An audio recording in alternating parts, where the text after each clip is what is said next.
নমস্কার, আমি আচার্য পলাশ মায়ানতন্ত্রের জগতে সবাইকে স্বাগত জানাই। আজকে আপনাদের সামনে গ্লোব টিভির পর্দায় লাইভ অনুষ্ঠানে এসেছি মাসের রাশিফল নিয়ে। অর্থাৎ আগের এপিসোডে আমি 3টি রাশিফল বলেছি, আজকের এপিসোডে আরো 3টি রাশিফল বলবো যে এপ্রিল 2024 কিরকম যাবে। অর্থাৎ এপ্রিল মাস মানে বৈশাখ মাস। আজকের দিন শুভ দোল পূর্ণিমা বা হোলি উৎসব বা দোল উৎসব। আশা করি যারা টিভি অনুষ্ঠান দেখছেন প্রায় অনেকেই দোল খেলেছেন, সবাই ভালো আছেন এটুকু আশা করছি। কারণ আগে এক সময় এই দোলে মারামারিটাও হতো দোল খেলার সঙ্গে, এখন হয়তো অনেকখানি কমেছে। তবে প্রত্যেকেই ভালো থাকবেন, সুস্থ থাকবেন। আজকের অনুষ্ঠান আমি রাশিফল দিয়ে শুরু করব। তার আগে আমি বলে রাখি 8ই এপ্রিল সোমবার যুক্ত মহানিশায় তারাপীঠ মহাশ্মশানে চৈত্র মাসের অমাবস্যায় আমার মহাযজ্ঞ থাকবে। এই অমাবস্যা চৈত্র অমাবস্যা অর্থাৎ অশুভ মাসে অশুভ ক্রিয়া জন্য খুবই প্রশস্ত। যেমন সম্পর্কের উচাটন, বিদ্বেষণ, শত্রু দমন, শত্রু বিনাশ, শত্রু স্তম্ভন, এই ধরনের কাজ।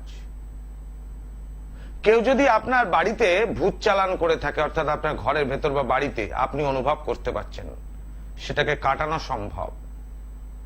কেউ যদি আদিবাসী তন্ত্র দ্বারা, কেউ যদি কালা জাদু দ্বারা, কেউ যদি মুসলিম তন্ত্র দ্বারা, কেউ যদি পিশাচ তন্ত্র দ্বারা, কেউ যদি জিন চালনা দ্বারা আপনার শরীরে কোনো নেগেটিভ এনার্জি বা শরীরে রোগ ব্যাধি সৃষ্টি করে দেয়, যেমন শ্বাসকষ্ট, গা হাত পায়ে ব্যথা বেদনা ইত্যাদি এই জনীয় রোগ, লিভারের অসুখ, পটির সমস্যা, গা হাত পা কাঁপে, মাথার যন্ত্রণা, সর্বকার্যে বাধা, সর্বকার্যে বাধা, মনে রাখবেন যে কোনো কাজ করতে গেলে একটা বাধা আসছে।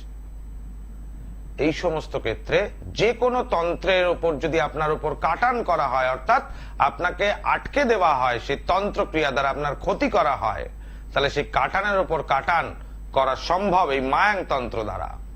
কামাখ্যা পীঠের শ্রেষ্ঠ শক্তিপীঠ কামাখ্যা পীঠ, সেইখানকার মায়াং তন্ত্র, এই তন্ত্রে না বলে কিছু হয় না। যার জন্য সব তন্ত্র বারবার, মায়াং তন্ত্র একবার করতে গ্রহের প্রতিকার। আচার্য পলাশের মেটাল ট্যাবলেটে জুড়ি মেলা ভার। এই মেটাল ট্যাবলেট খেতে হয় না, পড়তে হয়। এটাই মেটাল ট্যাবলেট, পরিধান করতে হয়। আর ধারণ ছাড়া প্রতিকার, এই তারাপীঠ মহাশ্মশানে যে যজ্ঞ দ্বারা ক্রিয়া করি, যে ব্যক্তির ধারণ ছাড়া প্রতিকার করতে হবে, সেই ব্যক্তি শুধু নাম আর ছবি লাগবে, তাতে তার হয়ে যে তারাপীঠ শ্মশানে যে যজ্ঞ আমার হয়, এই যজ্ঞের হিট থাকে প্রচন্ড পরিমাণে, দেখতে পাচ্ছেন আপনারা টিভি স্ক্রিনে। এবং আশেপাশে যে দ্রব্যগুলো রয়েছে এগুলো সাকল্য, যে বশীকরণের জন্য এক প্রকার সাকল্য, উচাটনের জন্য এক প্রকার সাকল্য, শত্রু দমনের জন্য এক প্রকার সাকল্য, বিভিন্ন সাকল্য দিয়ে এই ক্রিয়াগুলো করা হয়। এবং প্রত্যেকটা ব্যক্তি উপকার পান এক চান্সে, সে ধারণ যুক্ত হোক বা ধারণ ছাড়া প্রতিকার হোক। এই 8ই এপ্রিল তারাপীঠে যে মহাশ্মশানে মহাযজ্ঞ থাকবে, তার আগে যে সমস্ত চেম্বারগুলো আমাকে পাবেন, শ্যামবাজারে শনিবার ও রবিবার পেয়ে যাবেন। শ্যামবাজারে শনি এবং রবিবার দিন পেয়ে যাবেন। এছাড়া অন্যান্য যে সমস্ত চেম্বারগুলো বলছি আমি এখন, সেগুলো শুধুমাত্র একদিন মাত্র পাবেন। 27শে মার্চ বুধবার দিন, সাধারণত আমি মঙ্গলবার করে কৃষ্ণনগরে বসি, কিন্তু হোলি বা দোলের জন্য আমি একদিন পিছিয়ে দিলাম ডেটটাকে। 27শে মার্চ পাবেন বুধবার কৃষ্ণনগর চেম্বারে। 1 এপ্রিল সোমবার পাবেন গড়িয়াহাট চেম্বারে। 2 এপ্রিল মঙ্গলবার দিন পেয়ে যাবেন মেচেদা চেম্বারে। 3 এপ্রিল বুধবার দিন পেয়ে যাবেন ব্যারাকপুর চেম্বারে। 4 এপ্রিল বৃহস্পতিবার পেয়ে যাবেন হাওড়া ময়দানে। 5 এপ্রিল শুক্রবার দিন পেয়ে যাবেন শেওড়াপলি। 6 এপ্রিল শ্যামবাজারে পেয়ে যাবেন শনিবার। 7 এপ্রিল রবিবার পেয়ে যাবেন বর্ধমানে। 8 এপ্রিল তারাপীঠ চেম্বার আমার থাকবে, সোমবার দিন তারাপীঠে পেয়ে যাবেন। আর ওই দিন মহানিশায় মহাযজ্ঞ। অবশ্যই যে কোনো মানুষের সমস্যার সমাধান আমি করি। জ্যোতিষটা আমার পেশা, আমি ফিজ নিয়ে দেখি, বিনা পয়সায় কথা বলি না, পয়সা নিয়ে কথা বলি, কারণ এটা আমার পেশা। জ্যোতিষটা, আপনার সমস্যা শোনা বা গ্রহগত বিচার করা, এটা আমার পেশার মধ্যে পড়ে, যার জন্য ফিজ দিয়ে কথা বলতে হয় আমার সঙ্গে। কিন্তু তন্ত্রটা আমার কাছে সাধনা।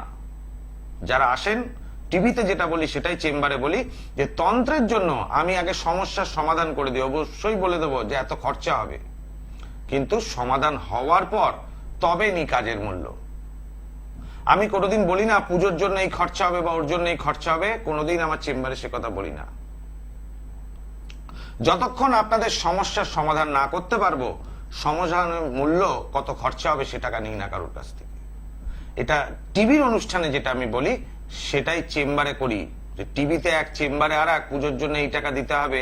অনেকে আবার বলেন টিভিতে অ্যাডস এর খরচা তো প্রচুর, অর্থাৎ বিজ্ঞাপনের খরচা। তো টাকা না নিয়ে কাজ করেন কি করে? কারণ আমি আপনাদের তো রাশিফলের সঙ্গে সঙ্গে ভারতবর্ষের সাধকদের কথা এই গ্লোব টিভির পর্দায় তুলে ধরছি। তাহলে সাধকদের কথাবার্তা যদি, তাদের জীবন কাহিনী, তাদের বাণী যদি আপনাদেরকে তুলে ধরি, তাহলে তার জন্য নিজেকেও কিছু 1% হলে সাধনা রাখতে হবে। সেটাকেই ধরে রাখার চেষ্টা করেছি। আমি চেষ্টা করব, আমার যে কটা টিভি চ্যানেলে আমি প্রোগ্রাম করি, প্রতিটা চ্যানেলে আমার নিজস্ব যে সাধক, ভারতবর্ষের সাধক আছে, সে তাদের বাণী এবং তাদের জীবন কথা আপনাদের তুলে ধরবো। এটাই আমার মোটো নিয়েছে জীবনের। আর প্রত্যেকটা মানুষকে সমস্যার সমাধান মুক্ত করব। আজকে আসছি রাশি ফলে, অর্থাৎ প্রথম রাশিটা যেটা আজকে শুরু করব সেটা হচ্ছে মকর রাশি। মকর রাশি এপ্রিল 2024 কিরকম যাবে? শত্রু বৃদ্ধি ও ব্যয় বৃদ্ধি পাবে, অর্থ প্রাপ্তিতে বাধা আসতে পারে, তন্ত্র ক্রিয়ার দ্বারা উপকৃত হতে পারেন, কর্ম পরিবর্তন না করাই ভালো, শরীর স্বাস্থ্য মধ্যম প্রকার থাকবে, আত্মবিশ্বাস কমতে পারে। অর্থাৎ মকর রাশির ক্ষেত্রে এটুকু বলা যায় যে খুব একটা কিন্তু ভালো মাস না। সাধারণত একটা দুটো রাশি ছাড়া এপ্রিল 2024 প্রত্যেকটা রাশির ক্ষেত্রে খারাপ। এবং এই যে অশুভত্বটা মার্চ মাস থেকেই শুরু হয়ে যাবে এবং এপ্রিল মাসে থাকবে। মকরের পর আসছে কুম্ভ রাশিতে। কুম্ভ রাশির এপ্রিল 2024 কিরকম যাবে? প্রবল দুর্ঘটনা ঘটতে পারে, খুব সাবধান, প্রবল দুর্ঘটনা ঘটার সম্ভাবনা রয়েছে।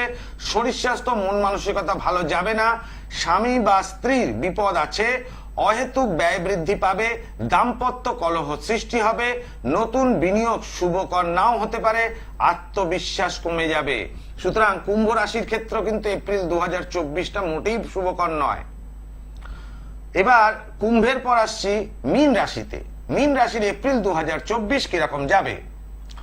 আয় কমবে এবং ব্যয় বৃদ্ধি পাবে। এটা মনে রাখবেন, আয় কমবে, ব্যয় বৃদ্ধি পাবে, আত্মবিশ্বাস কমতে পারে এবং রোগ বৃদ্ধি সহ শত্রু বৃদ্ধি হওয়ার সম্ভাবনা, দাম্পত্য কলহ সৃষ্টি হতে পারে, বিবাহ স্থির হতে পারে, তবে সেটা এড়িয়ে চলা ভালো। মনে রাখতে হবে, বিবাহ স্থির হলেও সেটাকে এড়িয়ে চলা সবসময় ভালো, কারণ এই মাসটা খুব একটা শুভকর নয় মীন রাশির জন্য। যারা যারা গ্লোব টিভির পর্দায় সরাসরি ফোন করতে চাইছেন, দেখুন দুটি নাম্বার রয়েছে, আর দুটি বুকিং নাম্বার, কন্ট্যাক্ট নাম্বার 9836955394 এবং 9836396305।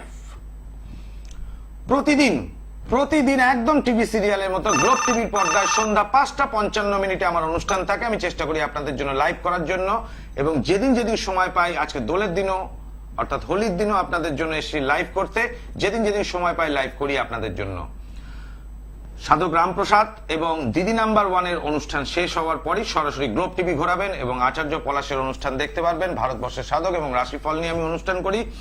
একটু গঠনমূলক একটা অনুষ্ঠান আমি করি, যাতে আপনাদের সেটা কাজে লাগে। জয় মা তারা। হ্যালো, বলুন, কে বলছেন, কোথা থেকে বলছেন? হ্যাঁ, আমি নদিয়া থেকে বলছি। ডেট অফ বার্থ হচ্ছে 2রা সেপ্টেম্বর 1955। নদিয়া থেকে। কি নাম আপনার? অনিন্দ। হ্যাঁ, অনিন্দ বলছিলাম। অনিন্দ, আপনি খুব ক্যাজুয়াল। সারনেমটা তো বলতে হয় তার সঙ্গে, তাই না? হ্যাঁ, অনিন্দ চ্যাটার্জি বলছি। অনিন্দ চ্যাটার্জি। বলুন জন্ম তারিখ। 2রা সেপ্টেম্বর 1955। টাইমটা বলুন। সকাল 6:11। জন্মস্থান কল্যাণী। কোথায়? কল্যাণী। কল্যাণী। কি প্রশ্ন আপনার? বিবাহ সম্বন্ধে জানতে চাইছি। বিবাহ সম্বন্ধে। শনিবার জন্মবার? হ্যাঁ।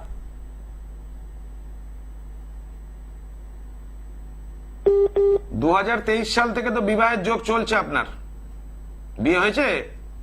না, আমি বর্তমানে একটা সম্পর্কে রয়েছি, তো এটা একটু জানতে চাইছিলাম। এটা মানে বিবাহতে কনভার্ট হবে কিনা, হ্যাঁ হ্যাঁ, এটাই বলতে চাইছেন, তাই তো? এটা কি প্রথম প্রেম, না এর আগে প্রেম করেছিলেন এছাড়া? না, এটা প্রথম। না, আমাকে পরিষ্কার করে বলুন, তাহলে আমার প্রেডিকশন করতে সুবিধা হবে। এটা কি প্রথম প্রেম, না এর আগে প্রেম হয়েছিল কারোর সাথে? আগে ছিল কিন্তু হয়নি। তাহলে ভাই এত শর্ট টাইমে না এত সহজে প্রেডিকশন করা যাবে না, তবে এটুকু বলতে পারি আপনার বিবাহের যোগ চলছে। ঠিক আছে, জয় মাতারা। কারণ প্রথম প্রেম দেখার জন্য যে হাউসটাকে লাগে সেটা এক চোখে বিচার করা যায়। এবার এটা সেকেন্ড যদি লাভ হয় তাহলে তার জন্য হাউস আলাদা, থার্ড লাভ অর্থাৎ তৃতীয় প্রেম যদি হয় তার জন্য হাউস আলাদা। সুতরাং অত বিচার করার মতো সময় টিভি অনুষ্ঠানে থাকে না। সুতরাং বিবাহের যে যোগ চলছে এটাই বলে দিলাম, যেটা কাজের জিনিস। এবং আপনার যাকে ভালো লেগেছে, যাকে ভালোবাসেন, সে যদি আপনার থেকে দূরে চলে যায়, এবার তাকে ধরে রাখার দায়িত্ব আপনার হবে কি হবে না সেটা আপনার ব্যক্তিগত অভিমতের উপর। জয় মাতারা। জয় মাতারা। হ্যাঁ হ্যালো, জয় মাতারা।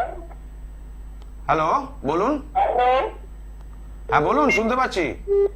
হ্যাঁ, আমি আমার নিজের সম্পর্কে জানতে চাইছিলাম। স্ত্রীর সম্পর্কে? কি নাম আপনার? আমি আমার নিজের সম্পর্কে জানবো। নিজের সম্পর্কে? আচ্ছা, কি নাম আপনার? আমার নাম অনুপম হাজরা। অনুপম হাজরা। আচ্ছা, বলুন আপনার জন্ম তারিখ বলুন। হ্যাঁ, 11 অগস্ট 2002। 11ই আগস্ট 2002। টাইমটা বলুন। সকাল 7টা বেজে 9 মিনিট। সকাল 7টা বেজে 9 মিনিট। জন্মস্থান কোথায়? কলকাতা। কলকাতা।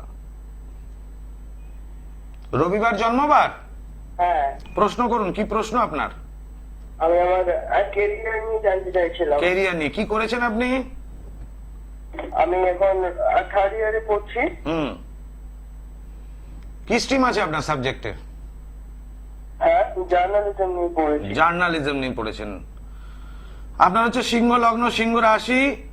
রাশি এবং লগ্নস্থের উপর বুধ অবস্থান করছে, রবি মঙ্গল দ্বাদশে, বৃহস্পতি যুক্ত, বৃহস্পতি তুঙ্গী অবস্থায়, শুক্র দ্বিতীয় ভাবে অবস্থান করছে এবং শনি দশম ভাবে একাদশ ভাবে অবস্থান করছে, দশম ভাবে রাহু। জার্নালিজম পড়া ঠিক আছে, তবে সাকসেস পাওয়াতে অসুবিধা আছে। কারণ পঞ্চম ভাবে এখানে চতুর্থ ভাবে কেতু অবস্থান করছে, ফলে জীবনে সফলতা পাওয়াতে ডিস্টারবেন্স আসবে। জার্নালিজম পড়া ঠিক আছে, কেমন? আচ্ছা। জয় মাতারা। আসন্ন 8ই এপ্রিল সোমবার মহানিশায় তারাপীঠ মহাশ্মশানে যে মহাযজ্ঞ থাকে, আপনারা টিভি স্ক্রিনে দেখতে পাচ্ছেন। এই যে বলি দিয়ে ক্রিয়াগুলো করা হয়, কাল সর্প দোষ খণ্ডনের জন্য একরকম সবজি বলি হয়, গুরুচণ্ডালের জন্য একরকম, মাঙ্গলিক দোষের জন্য আরেক রকম সবজি বলি হয়।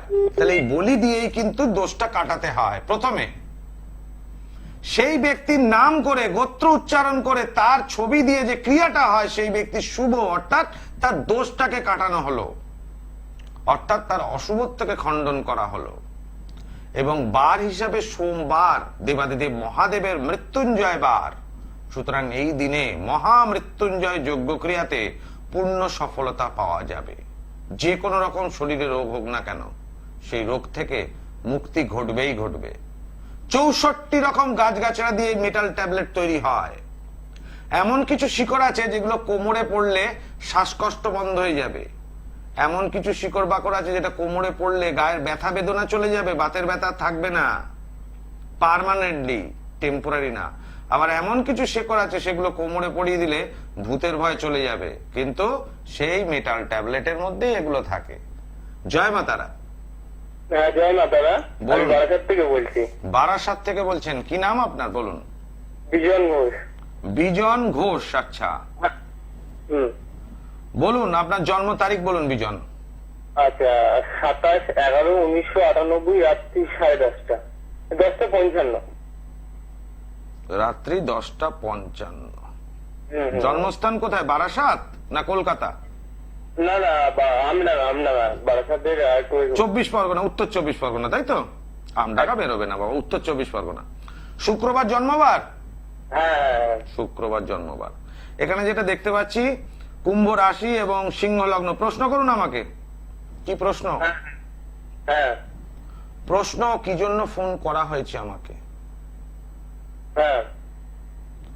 কোনো কারণে হয় আমার কথাটা আপনি শুনতে পাচ্ছেন না, আমি বারবার জিজ্ঞেস করছি প্রশ্ন করুন কি কারণে ফোন করেছেন। যাই হোক, যারা টিভি অনুষ্ঠান দেখছেন তারা ফোন করতে পারেন। গ্লোব টিভির পর্দায় দুটি নাম্বার যাচ্ছে, সরাসরি দুটি নাম্বারে ফোন করতে পারেন। আর দুটি বুকিং নাম্বার 9836955394 এবং 9836396305। যে কোনো সমস্যা হোক না কেন, সেই সমস্যাটা আপনার নিজের হতে হবে বা আপনার কোনো পরিচিত ব্যক্তির হতে হবে বা আপনার ব্লাড রিলেটেড কারো হতে হবে, সেই সমস্যার সমাধান করা যাবে। জয় মা তারা, জয় মা তারা। হ্যালো, টেলিফোন লাইনে কোনো সমস্যা হলো কিনা বুঝতে পারছি না আমি। রিং তো হচ্ছে কিন্তু কোনো সাউন্ড আসছে না। টেলিফোন লাইনেও কোনো সমস্যা হতে পারে। যাই হোক, তবু চেষ্টা করুন। এই যে বাণী, আমি যে সাধক, ভারতবর্ষের সাধকদের যে বাণী আপনাদেরকে টিভি অনুষ্ঠানে তুলে ধরছি এবং তাদের জীবন কাহিনী, আজকে শুভ একটা উৎসব, দোল পূর্ণিমার উৎসব। তো দোল পূর্ণিমা বলতেই আমাদের এসে যায় কি কি? প্রথমে আসে বসন্ত উৎসব, শান্তিনিকেতন। তাছাড়াও মায়াপুরও আসে এই দোল উৎসবে। আর এখন টানা লম্বা ছুটিতে যারা বাড়ি বসে আছেন, তাদের আমার অনুষ্ঠান থেকে তো প্রাপ্তি, রাশিফল তো বললাম, কিন্তু তার সাথেও আপনাকে একটা বাণী তুলে দিচ্ছি। সেই কবিগুরু রবীন্দ্রনাথ ঠাকুরকে গুরু বামদেব, যখন কবিগুরু রবীন্দ্রনাথ ঠাকুরের কাছে গুরু বামদেব সাক্ষাতে যান, অর্থাৎ তার সাথে দেখা করতে যান, সেই দেখার পর কিছুক্ষণ আলোচনা হওয়ার পর যখন কবিগুরু সেখান থেকে চলে আসার জন্য স্থির করেন, তখন গুরু বামদেব তাকে বলেছিলেন যে রবি, তুই হবি বিশ্বকবি। সত্যি এই বাক সিদ্ধতা অবশ্যই রবীন্দ্রনাথ ঠাকুরের নিজস্ব গুণাগুণ তো আছেই, সেটার বলার কিছু নয়, কারণ প্রথম নোবেল প্রাইজ মনে হয় ভারতবর্ষের হয়ে তিনিই পেয়েছিলেন, এবং বাঙালি পুরুষ, মহাপুরুষ যাকে বলা যায়। তো বাক সিদ্ধতার গুণ কিছু থাকে, এটা জপ করতে করতে হয়, ঈশ্বর সাধনা, কিন্তু জপ ছাড়া হবে না। জয় মা তারা। জয় মা তারা। বলুন, কে বলছেন, কোথা থেকে বলছেন? আমি বলছিলাম টবিন রোড থেকে। টবিন রোড থেকে। কি নাম মা আপনার? আমার নাম শিখা। শিখা কি? সেন। শিখা সেন। কার সম্বন্ধে জানবেন? বিয়ে সম্বন্ধে জানতে চাইছিলাম। আপনার নিজের বিয়ে? মেয়ে। আচ্ছা, এখন কি ব্যাপার বলুন তো, টেলিফোন লাইনে কোনো গন্ডগোল হয়েছে? আপনি বিবাহিত আর আমি বলে দিলাম আপনার বিয়ে। যাই হোক, মেয়ের নাম কি মা বলুন? শিখা দেবী বলুন, মেয়ের নাম কি? স্নেহা সেন। স্নেহা। স্নেহার জন্ম তারিখ বলুন। জন্ম তারিখ হলো 29 আগস্ট। 29 আগস্ট 1990। 1990, তাই তো? হ্যাঁ। টাইমটা বলুন মা। টাইমটা 5:15 PM। বিকেল, সন্ধ্যে 7:15 হলো। 5টা। জন্মস্থান কি কলকাতা? আশা করি বড়নগর থেকে বলছেন। কোথায় জন্ম? কলকাতা। বুধবার জন্মবার, তাই তো নাকি? হ্যাঁ, বুধবার জন্মবার। মেয়ের বিয়ে নিয়ে প্রশ্ন। আচ্ছা, এবার টাইমটা খুব শর্ট হয়ে যাচ্ছে, কারণ কন্ট্রোল রুম থেকে বলছে সময় বেশি নেই। আমাকে শুধু একটা জিজ্ঞেস করুন, মেয়ের বিয়ে কি হয়ে গেছে? না, বিয়ে হয়নি। বিয়ে দেওয়ার চেষ্টা করছেন মেয়ের? হ্যাঁ, বিয়ে দেওয়ার একটা রিলেশনশিপে আছে। আচ্ছা, তো সেইটা বিয়েতে কনভার্ট হবে কিনা, এটাই আপনার প্রশ্ন কি? হ্যাঁ, এটা প্রশ্ন। এটা স্টক মার্কেটে একটা কাজ করছে, সেটা খুব দামাদামি চলছে, সেটা নিয়ে তো প্রশ্ন। আচ্ছা, দেখুন মা, একটি প্রশ্নের উত্তর দেবো। কোনটা আপনার কাছে প্রাইমারি পারফরমেন্স? কোনটা, কোন কোয়ারিজটা আগে দাও? ভালো মনে করেন সেটার উত্তর দিন। এটা আপনাকে জিজ্ঞেস করছি, সমস্যাটা আপনার, আমার নয়। আমাকে বলতে হবে সঠিকটা। আরে আপনি বলুন কোনটা দরকার আপনার, শিখা দেবী, যে আপনার মেয়ের বিয়ে না মেয়ের কেরিয়ার, কোনটা? এবার দুটোর মধ্যে একটা কোনটা হবে? তাহলে আমি একটা কাজ করি, বিয়েটায় আসি, ঠিক আছে? যেটা আপনি প্রথমে আমাকে বললেন, ওর হচ্ছে কুম্ভ লগ্ন এবং রাশি যেটা দেখতে পাচ্ছি বৃশ্চিক রাশি। মেয়ের অল্পেতে ঠান্ডা লেগে যায়, তাই তো? আর একটু রাত জাগার প্রবণতা আছে, হয় কি? এখানে দেখুন, লগ্নপতি শনি একাদশ ভাবে বক্রী অবস্থা রয়েছে, সপ্তম ভাবে রবি বুধের একটা বুধাদিত্য যোগ তৈরি হলো। সেক্ষেত্রে স্বামী ভালো হওয়ার সম্ভাবনা রয়েছে, উচ্চ পদে চাকরি বা ব্যবসায়ী বড় হওয়ার একটা সম্ভাবনা। কিন্তু বুধ ওখানে বক্রী থাকাতে রবি এবং বুধের সপ্তম ভাবের অবস্থানে বিবাহের পর স্বামী স্ত্রীর মধ্যে একে অপরের মৃত্যুর কারণ ঘটে, অথবা একটা অপারেশন নির্দেশ করে। এটা খারাপ। ঠিক আছে, এটা আপনার মেয়ের বলেন, এটা প্রত্যেকের ক্ষেত্রেই হবে, এটা ফিক্সড। এবং বৃহস্পতি তুঙ্গি অবস্থায় শুক্র কেতু যুক্ত ষষ্ঠ ভাবে, সেক্ষেত্রে এই জায়গাটা বিবাহ হওয়া নিয়ে খুব একটা সমস্যা হবে না। পঞ্চমপতি সপ্তমে অবস্থান করাতে প্রেম করে বিয়ে হওয়ার সম্ভাবনা রয়েছে প্রবল, কিন্তু যেহেতু পঞ্চমপতি বক্রী অবস্থায় সপ্তমে করছে, একাধিক প্রেমে যুক্ত হতে পারেন বা প্রেমটা ভেঙেও যেতে পারে। কেমন, প্রথম প্রেমটা বিবাহে পরিণত নাও হতে পারে, বা লোক জানাজানি হওয়ার একটা প্রবলেম রয়েছে এখানে। এইটুকু সমস্যা আমি যেটুকু পাচ্ছি। বর্তমান যে দশা দিয়ে যাচ্ছে সেই দশা হচ্ছে রবির মহাদশা এবং রবির অন্তর্দশা। রবির মহাদশায় খুব একটা বিবাহ হয় না, তবে সপ্তমপতি অনুযায়ী এটা হতে পারে, তবে হলেও কিন্তু খুব একটা মনের মিল আসবে না, এটুকু বলতে পারি। ভবিষ্যৎটা একটু ডিস্টার্ব হবে। একটুখানি হলে কিন্তু ভালো মন্দ একটু বলে দিন। দেখুন, ছেলে তো হিসাব মতো ভালো লাগছে, কিন্তু ওরও তো একটুখানি মাথা গরম রয়েছে, একটু ডিস্টারবেন্স রয়েছে, দুজনের একটু ডিস্টারবেন্স, এইটুকু প্রবলেম হবে। এখানে একটু গ্রহগত সংস্কারের দরকার আছে, আর কিছু না। জয় মাতারা। দর্শক বন্ধু, আমি প্রত্যেকটা ব্যক্তিকে যতটুকু সময় পাই ততটুকুর মধ্যে হেল্প করার চেষ্টা করবে। আর আগামী দিনে যে আমার আজকে আমি আর কোনো ফোন নেব না, কারণ টাইমটা শেষের দিকে, আর কোনো ফোন দেবেন না। এই যে গ্লোব টিভির পর্দায় আপনাদের সামনে অনুষ্ঠান আমি করতে আসি, আমার অনুষ্ঠান থাকে একদম টিভি সিরিয়ালের মতো প্রতিদিন সন্ধ্যা 5:55। প্রতিদিন সন্ধ্যা 5:55 আমার অনুষ্ঠান থাকে, যেখানে সাধক রামপ্রসাদ সেনের অনুষ্ঠান শেষ হলো একটা চ্যানেলে, এবং দিদি নাম্বার 1 শেষ হওয়ার পর আপনারা গ্লোব টিভি ঘোরালে সঙ্গে সঙ্গে এই আমার এই অনুষ্ঠানটা দেখতে পাবেন। এবং অনুষ্ঠানের যে রিপিট টেলিকাস্ট খুব একটা বেশি হবে না, কারণ সময় শেষের দিকে আমি আর একটা কথা বলে যাই। বর্তমান সময় আজকে তো বামদেবের একটা কথার সঙ্গে সঙ্গে শ্রী শ্রী রামকৃষ্ণদেবেরও একটা কথা আপনাদের বলে যায়। রামকৃষ্ণদেব তার বাণীতে বলেছেন যে দিনের বেলা, রাত্রিবেলা যখন আকাশে আমরা তারা দেখি, সেই তারাগুলোকে স্পষ্ট দেখি, এবং সূর্য ওঠার সঙ্গে সঙ্গে সেই তারাগুলোকে আর দেখা যায় না। তাই বলে কি তারা কি সেই সময় আকাশে থাকে না? নিশ্চয়ই থাকে। তাহলে খালি চোখে ঈশ্বরকে দর্শন হয় না, এটাই রামকৃষ্ণদেব নিজেই বলেছেন। এর জন্য সময় দরকার, কোন সময় কি ঈশ্বর দর্শন হবে সেই সময় অনুযায়ী কিন্তু কাজ হবে। আমার যে কোনো কাজ কিন্তু একদম টাইমলি আর পারফেক্টলি করি, যার জন্য এই অদৃশ্য শক্তি হাই ট্রান্সফার এনার্জিকে আহ্বান আমি সঠিক সময় করতে পারি। দর্শক বন্ধু, এই অমাবস্যায় তারাপীঠ মহাশ্মশানে যে আমার মহাযজ্ঞ থাকবে চৈত্র মাসের অমাবস্যা, অর্থাৎ অশুভ ক্রিয়ার জন্য এই অমাবস্যা অতিরিক্ত প্রশস্ত সোমবার যুক্ত বলে মহামৃত্যুঞ্জয় যোগ্যতার সঙ্গে। যে অমাবস্যার আগে যে দিনগুলোতে আমাকে চেয়েছে চেম্বারে পেয়ে যাবেন, একদিন করে পাবেন। 27শে মার্চ বুধবার দিন কৃষ্ণনগর, 1 এপ্রিল গড়িয়াহাট সোমবার পেয়ে যাবেন, 2রা এপ্রিল মেচেদায় পেয়ে যাবেন, বুধবার দিন পেয়ে যাবেন ব্যারাকপুর চেম্বারে 3রা এপ্রিল, 4 এপ্রিল বৃহস্পতিবার হাওড়া ময়দান, 5 এপ্রিল পেয়ে যাবেন শেওড়াপল্লী শুক্রবার, 6 এপ্রিল পেয়ে যাবেন শ্যামবাজারে শনিবার দিন, এবং 7 এপ্রিল পেয়ে যাবেন বর্ধমানে, 8 এপ্রিল যথাক্রমে তারাপীঠে চেম্বার এবং তারাপীঠ মহাশ্মশানে মহাযজ্ঞ। এছাড়াও আগামী শনি এবং রবিবার দিন আমাকে পেয়ে যাবেন শ্যামবাজার চেম্বারে।